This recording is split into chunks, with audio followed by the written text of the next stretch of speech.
Look at the time right now. 60 seconds in a minute, 60 minutes in an hour. Look at a circle, 360 degrees.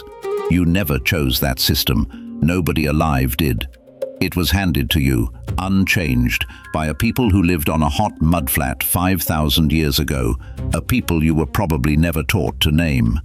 They built the first cities on Earth. They opened the first schools, wrote the first laws, sang the first songs, and turned the first wheels. They invented the basic operating system of civilization so thoroughly that you are still running on it right now in your pocket.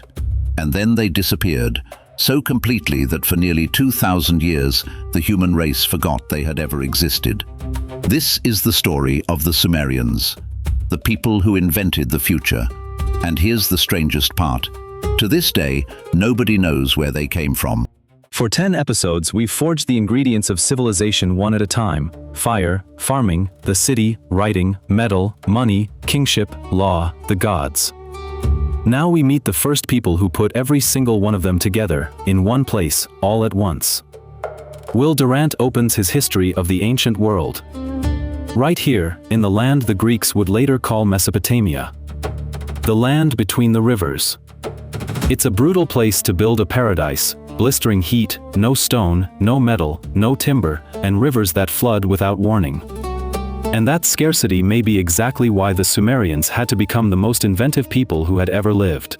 Start with what they built, because the list is almost absurd. Cities, real cities, tens of thousands of people. Uruk, Ur, Eridu, Lagash. Writing, which we've met.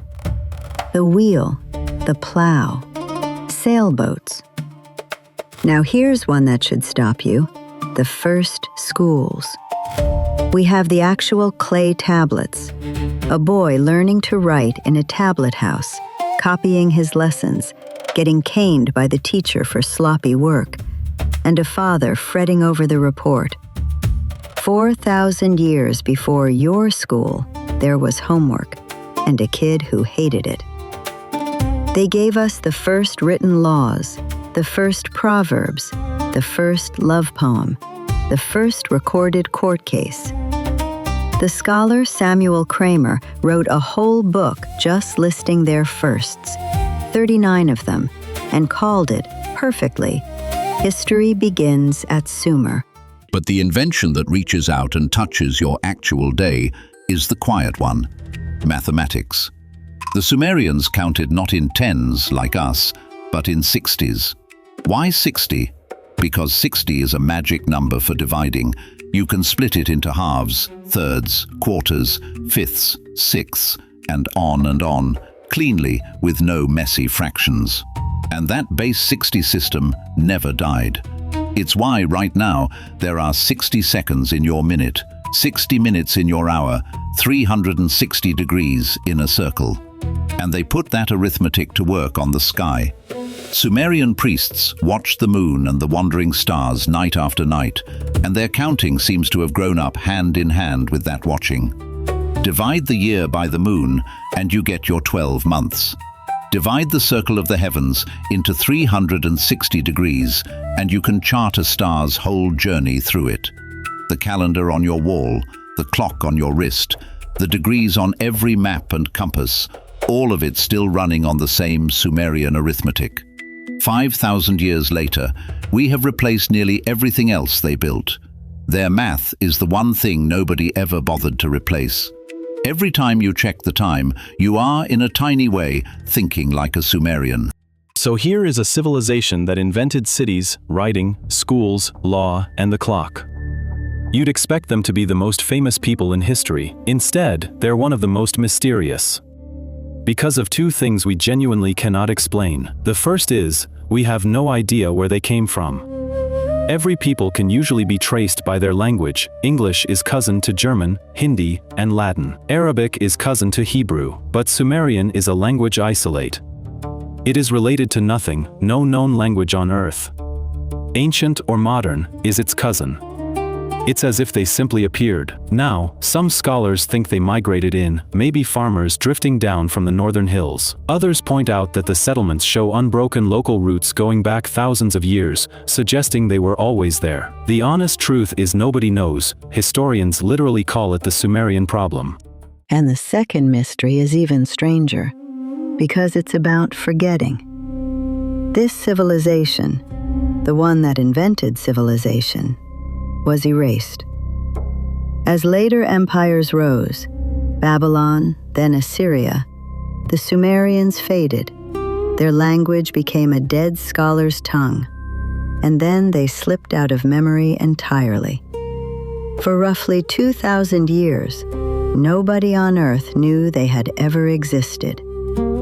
Sit with that number for a moment.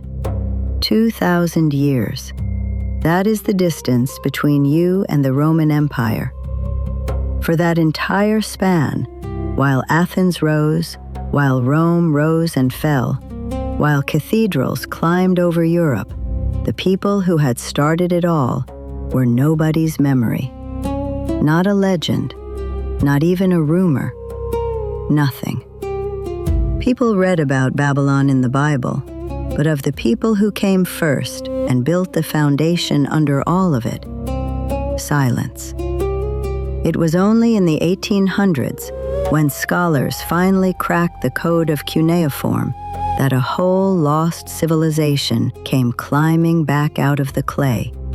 A few stubborn readers bending over baked mud, wrestling a dead script back into meaning, until an entire people stood up again. It may be the single greatest act of recovery in the history of history. An entire founding chapter of the human story gone and then reclaimed within the last 150 years. And that is the haunting thing the Sumerians leave you with. We tend to assume that if you achieve enough, build the cities, write the books, invent the future, you'll be remembered. The Sumerians did all of that, more than anyone before them, and were forgotten so thoroughly that even their name was lost.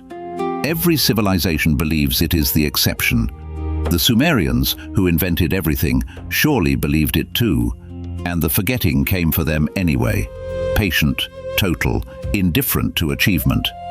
It is a humbling mirror to hold up to our own world, which also assumes it will be remembered, with its servers and its archives and its monuments, because that same patience is waiting for all of it.